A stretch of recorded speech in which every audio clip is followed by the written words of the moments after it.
This is the room where I film most of my indoor videos. I come here just for the white wall, which serves me as a great background. I usually work on my bike in my bedroom, but after I've spilled a few drops of dot brake fluid on my carpet, I've decided to build my own bike workshop. First, I had to get rid of the floor.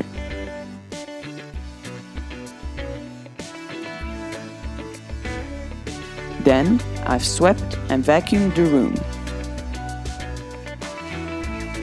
I've bought linoleum flooring which I wanted to fasten with double-sided duct tape. But that didn't work out, so I just used a few nails. This is not the right way to lay linoleum flooring. Not only that it creates waves if you don't let it sit, but also every piece of dirt you leave under the floor will leave a mark. After I've laid down the floor, I could finally bring in electric heating.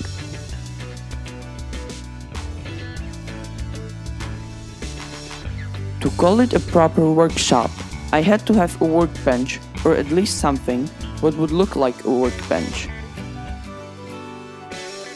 I got this table for free, but assembling it turned out to be quite a challenge. I'm not good at woodworking or any other working in that mean, and a lot of the tools you see me using today, I was using for the first time in my life.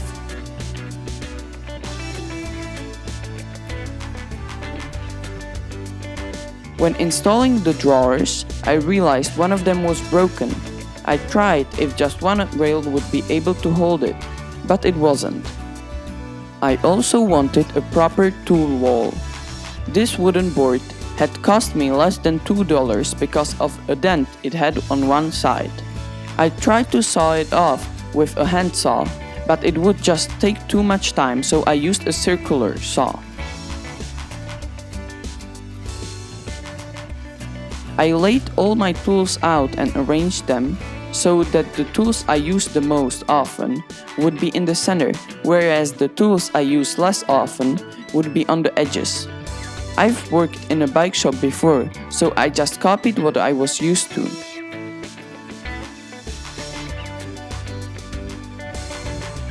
I drew the silhouette of all the tools, but I've accidentally laid down the shock pump the wrong way around.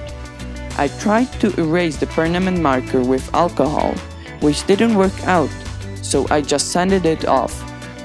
Regular nails will hold the tools in place. I don't know how secure it will be, but time will tell. I decided to attach the board to the wall by 2 screws. I was told that when drilling a hole in a wall, I should always drill a small one first, and if it holds up and the wall doesn't start to crumble, to drill it again, just bigger.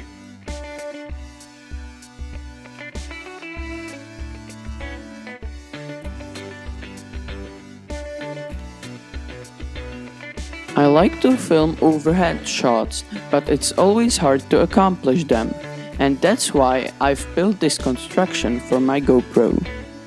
At the end, the construction didn't quite work out the way I wanted, but the footage looks okay. I'll have to work on it in the future. The next thing I've done was that I've hung up this picture. It's an antique bike advertisement poster.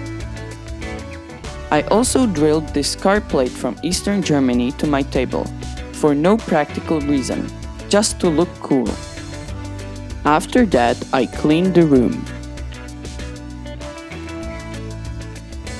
I had these 2 boxes lying around filled up with garbage. I decided to use them for my workshop, but I didn't want to have these stickers on them. Again, I tried alcohol and even a hairdryer, but I ended up sanding them off.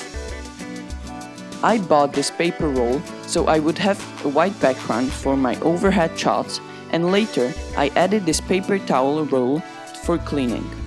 I've put gloves in one of the drawers, and I filled the second drawer with my chain loops and grease. Even though I don't use gloves while working on my bike, I would like to make it a habit, especially when working with dot fluid.